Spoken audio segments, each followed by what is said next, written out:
We're shedding our masks and breaking down walls. Hell, we may even drop our drawers. That's right. We're going commando with Angela and Dana. Hi, my name is Dana Sardano, and this is Angela DiMarco, and we are going commando. Going Commando is a little show that we put together because we understand the importance of authenticity, and we understand the importance of each of us embracing that within us and bringing it to the world. And we're doing that, and we're hoping by doing so, we give you permission to do the same. So good morning. Welcome. Good morning, Miss Angela. Good morning, Dana. Good morning. We're recording a little early than we're up doing this week because I'm taking the kids and the boyfriend to Great Wolf Lodge this weekend. So that's Great Wolf Lodge. Yes, our little Brady Bunch family on an excursion. We'll see how we do, you know? So hi guys, welcome. Thank you for watching. We have been talking about, I'm just going to jump right into it. So we're in the season 7 of Worthiness. And if you guys have been following along, we have been talking about the concepts in our collaborative book. Dana and I have created a book together called I Am the Captain. And I Am the Captain is a series of short stories where I basically talk about, life's trials and tribulations and how I kind of got through certain sticky situations and came out the other side better, better, stronger, more awesome, whatever. And it's just different. It's my way of working through my stuff. So whenever I go through an experience, obviously when you're in it, you're not like, yay, I'm learning, but like you're going through the experience and then, right? Wow, this is awesome. Oh my God, awesome. Divorce is the best. The best. I am learning so much about myself in real Look time. Look at me grow. Anyway, continue. I'm sorry. I'm like listening to you. I'm just going, yeah, she's saying her thing or whatever. And then it just kind of like I heard it in my head. And I was like, that's fucking ridiculous. Yeah. None of us are excited about this, just to be clear. None of us are excited about going through it. But it's honestly, it's all about, like the hindsight is 2020 and what can you glean from the experience, right? So that's why I do the writing, because for me, it allows me to kind of go back and say, okay, here's where it was beginning, middle, and end, hopefully, right? And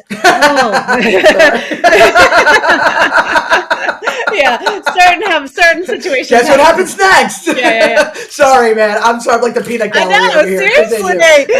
Jesus. Heckler. I don't mean to be, but I'm just tickled. Ooh. All right, go on. That's what she said. Okay. Anyway, so this goddamn book that Dana and I wrote and created together. So she took, the concepts are like divorce, PTSD. Last week we discussed I Am Brave, which was about my miscarriage and losing my angel baby Joshua. And today we're going to be talking about, and just before we talk about what we're talking about, Dana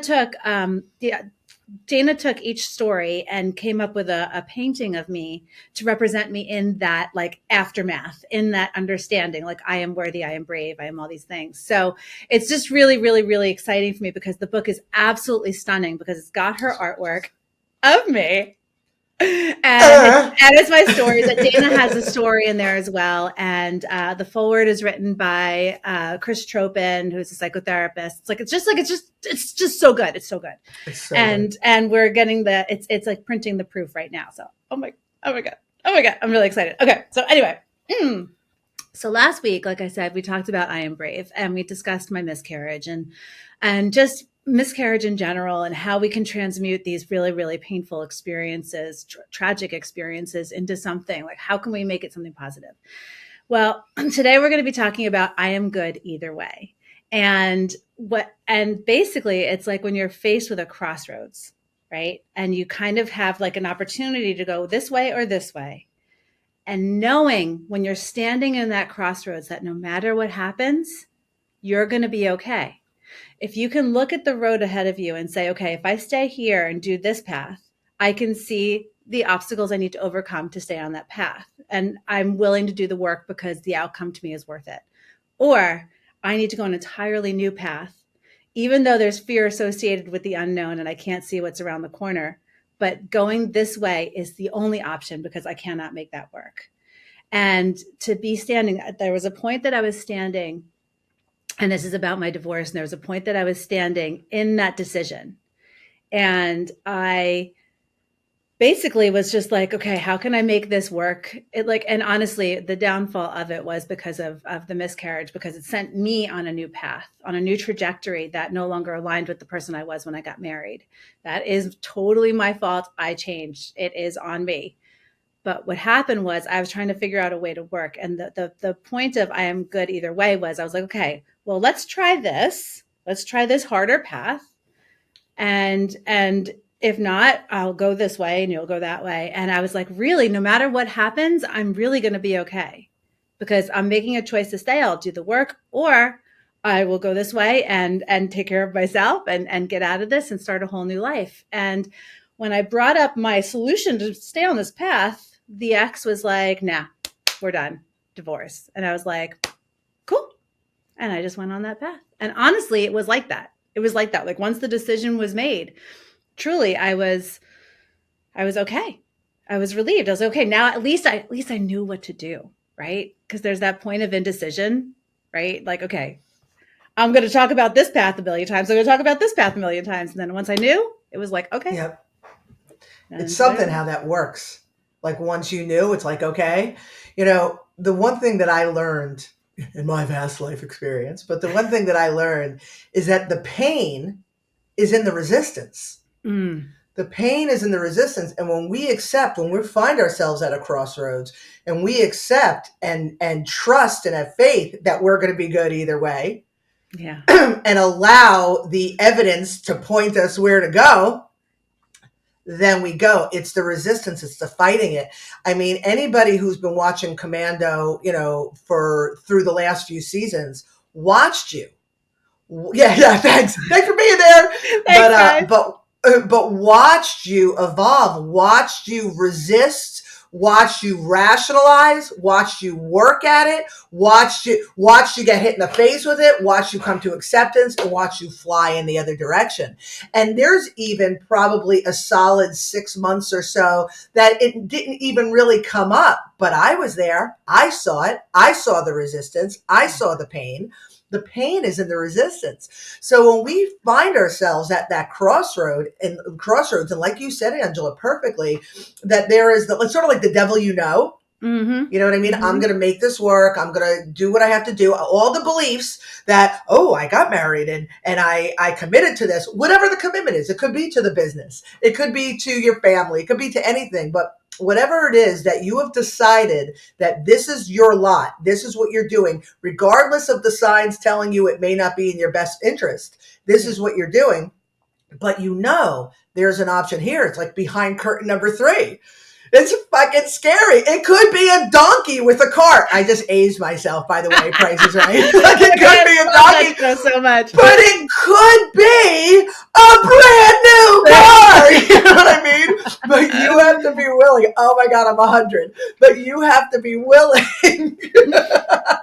You have to be willing to look behind that curtain if what you have isn't working out for you. So you were faced with this crossroads. You did everything you could. You did all the stages of grief, denial, and anger, and all these things, and tried to make that work. But when you truly believe in your heart, in your soul, that I'm okay, that I'm always going to have everything I need, that I am strong, that I'm empowered, that I'm aligned. Season 6, check it out. I'm all of these things, that no matter what you're faced with, you're going to be good either way. Yeah. So you didn't make the decision. You just kind of got pushed into the decision. But once that decision was made for you, you knew this is scary, but I'm going to be good. I'm going to be okay. And it's really been cool to watch, Wow. Yeah. I mean, yeah, it wasn't cool to live. I know. I was like front row center. I know. I mean, it was definitely like nail biting and there were like, the less than stellar moments where I was not the inner queen. I definitely lost my shit here and there because it's stressful. It's scary. It's really scary to go to follow what you think is right with like the only thing I had in my heart, like this was, the only thing I have in my heart as proof that we are going to be successful is because it feels good. We are successful. I'm going back then. right? Like, Oh, okay. I was like, hey. No. For me to leave a marriage where I was Oh, okay. where I was financially supported, right? So it was a little bit Mm-hmm. different running a business when you're financially supported. Yes. To know that I can stand here today, 2 months later, mind you, not that far from when I left the house, Yeah. but for me to look towards that future without the financial stability and know that I'm going to be okay, not because I've got metrics and data and sales and blah blah blah and all that stuff that I would need as concrete proof. I'm literally riding on the fact that all of this just feels good and it can't fail. That's where I'm at. And for me, somebody who is Plannerton, someone who is living in fear, financial insecurity, all of these things that I had up until I started walking this road. Yeah. This is like, it's like a big deal. It's a big deal. So like there's of course I'm taking care of my family and I'm financially secure and all that stuff. And I made sure that I was, you know what I mean? Like through the divorce and whatever, but it's just, I just want to express that, like, if you want to leave a relationship, if you want to leave a job, if you want to change something in your life and you have no proof that what it is over here is going to work, it's going to keep you happy. Does it feel good? Does it make you happy? Because if it does, and you're working towards something that makes your soul happy, that's going to work out for you because you're going to be happy no matter what. No matter what. You're going to be okay no matter what. Yeah. No matter what. Yeah. And, I want to make a point about myself that anybody who has watched, listened, read anything that I talk about, I know that I could come across as I know all the answers and this is the way it is. But when I'm telling you, I live this day to day. I speak very confidently because I live it. And all it does is it feeds my belief in this way of being. And so, just as an example, when I left my job in 2017, again, left a 6-figure salary, husband from his 6-figure just got laid off. I made the decision to leave when he was still working. And we're like, we're going to sell the house. We're going to do this. We're going to do that. And then we both had 0 figures. And I had to make the decision whether or not I'm going to continue this selfish road, at the risk of, survival of my family, or do I truly trust what I believe to be true? That when you live in your soul's purpose, that when you follow the passion, that when you're true to yourself, that when you follow the road that feeds your spirit, that everything is always working out for you. It tested my belief about how things work. And that's just one example. I could give you a billion. So along the way, when you take that leap, again, from the job, I'm thinking of somebody specific. I'm actually going to send this to you. So when you watch it, you're going to know I'm talking about you, BTW. Anywho. But when you're miserable in the job, just as an example, and it's squeezing you and you don't want to jump because all of the things here that tell you it's irresponsible and it pays my bills and all those things, if you truly trust and believe that A, everything is working out for me, and B, when I pursue my passion, it is my soul's way of telling me that this is the direction I should be going in. And when I listen and trust the messages from my innards, but from my inner being, whether I as the human recognize this or not, it is pointing me in that direction. And when you believe that and you trust that, and then it proves to be true, and then you do it again. Oh, yeah, fuck that relationship. And then you handle that. And you're like, yeah, fuck that house, I'm moving. And then you do it again. And then it continues. Miss Guzzi, I get excited. And then it continues.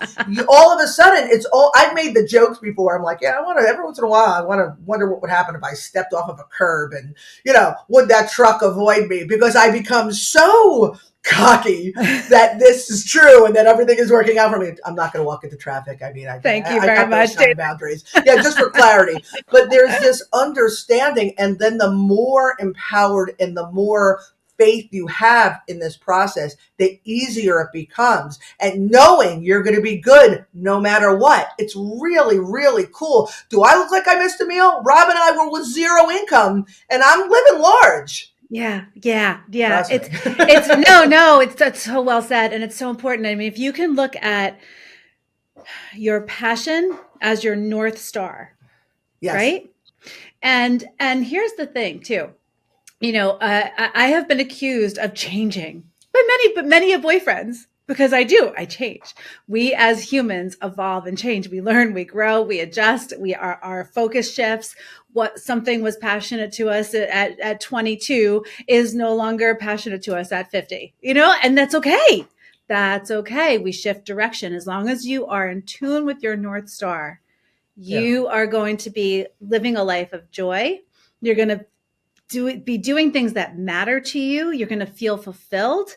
And if you have relationships in your life, family, partners, friends, coworkers, if you have relationship in life where you feel people are holding you back, like if you got, and you know what I'm talking about, that feeling of like, just like, you're doing that, judgy, assessy, like saying like, oh, that doesn't seem like the smart thing to do. That's not what the other people are doing, blah, blah, blah. And they're trying to like keep you in that space because that's where they reside. But you're like, that didn't feel good. Oh my God. My first ex-husband, right before we were getting divorced, like right before it was like I was done with him, my aunt and her best friend were going to Paris for like 3 weeks. They were going to France for 3 weeks. And she's like, Ange, I'm going to fly you out first class. Now I had a almost 3-year-old. I'm going to fly you out first class. You come drive Kathy and I around through wine country, and you can stay in my room. And I'm like, okay. Like, what an opportunity, right? I had never been through France, and that sounded amazing. It was just a week. My mom said she would watch the baby. Like, everything was fine. And my ex was like, what mother leaves her child? And I'm like, this is an opportunity for me to go with my aunt. I'm not asking like a big girls' weekend. I wasn't even asking for anything crazy, right? And it was like, that's where I realized like the control was. And it was like, this mother wouldn't leave their child. This mother, I'm like, what if I take her with me? Oh, okay, go ahead. Like, it was all about like putting him out and how things looked, And I have been faced with that my whole life. Yeah. I have had people in my life who have constantly questioned everything I do, which caused me, because I didn't have the worthiness, to question what I was doing. Yeah. And the people who do this, it's only because of where they're at. And as you're telling your story, I'm reminded of when I was 25, I had a boyfriend. Clearly he was not good for me because but I had this boyfriend and it was a dysfunctional relationship. And that's when I had the thyroid cancer. Mm-hmm. And so when I was diagnosed, I had to have surgery and then I had to have the treatments. I was like, I was that new lease on life person. I'm like, I'm going to change everything. That's when I enrolled in grad school. That's when I broke up with the boyfriend. But prior to breaking up with the boyfriend, I decided that my initial dream was always, I wanted to be on Saturday Night Live. I wanted to do stand up or something like that. And the boyfriend at the time, I remember telling him, I'm going to pursue stand-up comedy. Now, I was in my second year of teaching, but this is really where my soul was.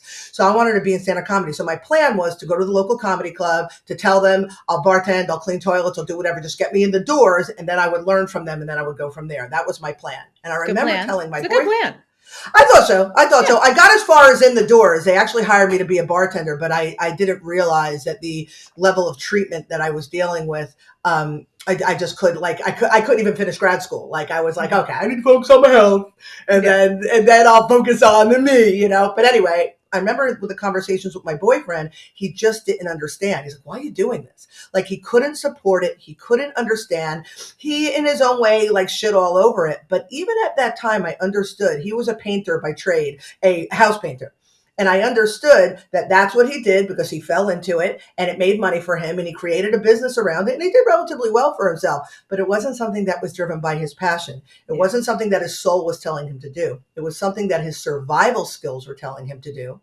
Yeah. And it happened to be relatively lucrative. So I understood. I'm like, this guy even at 25, I'm like, this guy is not able to see my passion because he doesn't have one of his own. And if he does, it's buried. It's buried beneath this survival. And I was able to recognize that. And that clarity, that understanding then helped me in my life. Anytime I was in circles of people that just couldn't support. I remember the first time I bought a house, my neighbor was like, to another guy, was like, oh, she doesn't know what she's getting into. A house is a money pit. He's projecting his shit because evidently he couldn't keep his house. But what we do when we're not centered and balanced and have our own worthiness and our own anchor of being, we listen, we buy into it, and we let it shift our trajectory. So everything that we always say, we're like blah, blah over here, blah, blah over there, but it always comes back to know thyself, and nothing else can affect you. And it'll be good either way, essentially. God. So well said. And you reminded me of a boyfriend in between the two exes.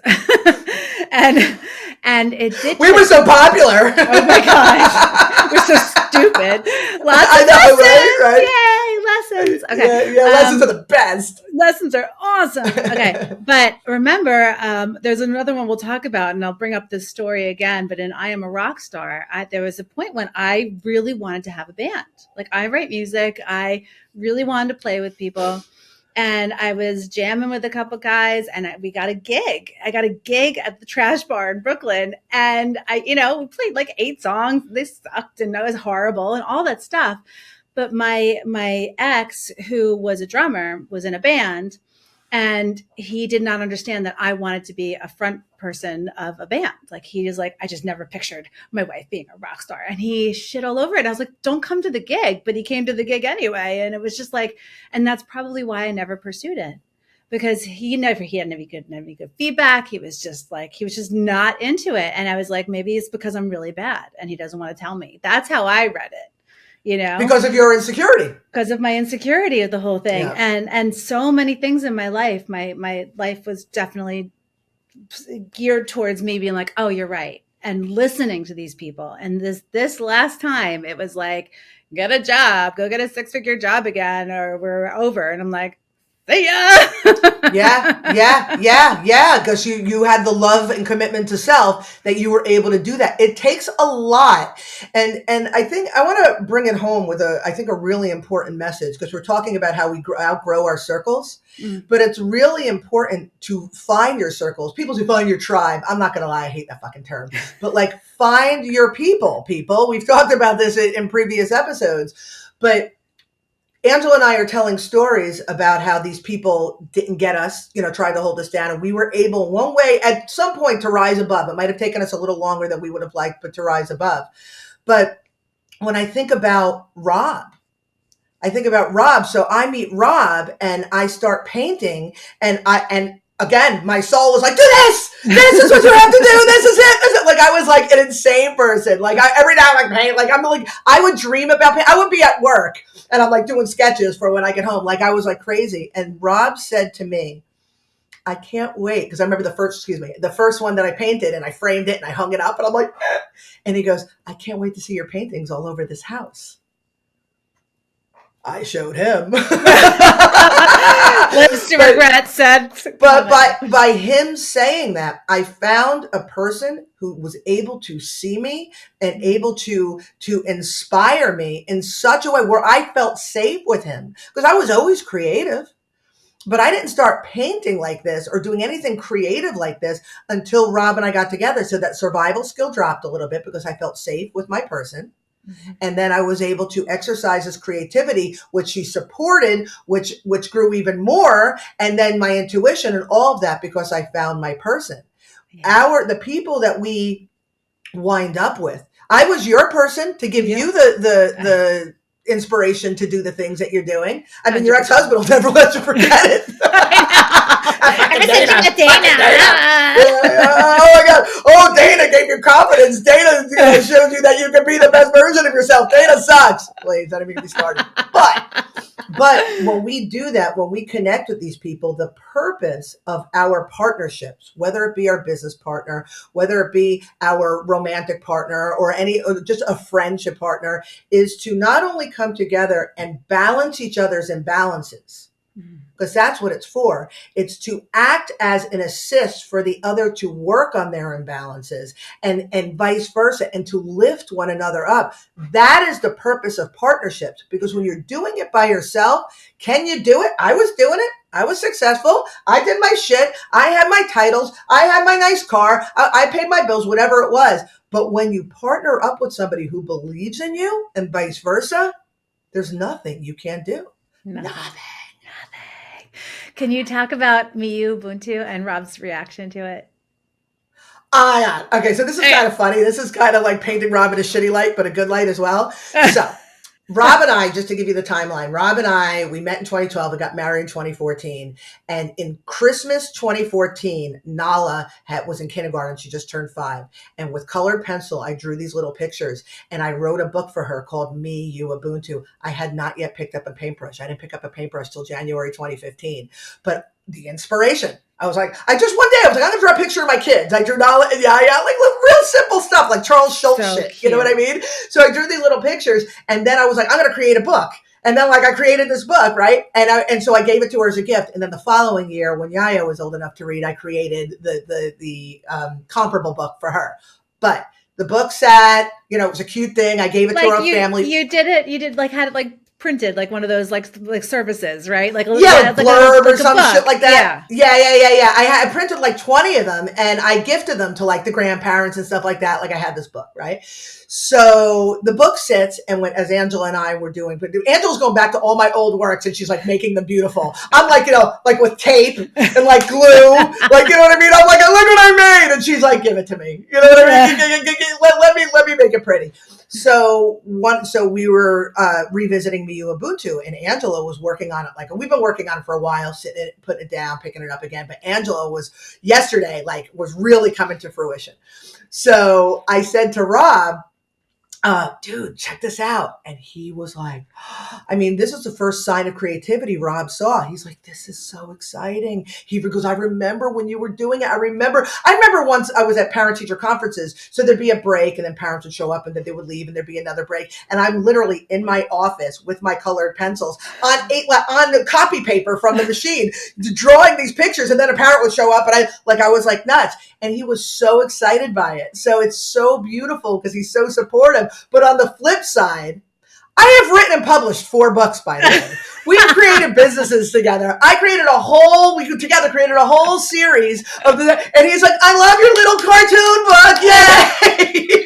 So that's the one that speaks to him. But his support and love and excitement for me doing something that brings me joy is a true testament to an aligned partnership. So we're going to take a second and look at your partners.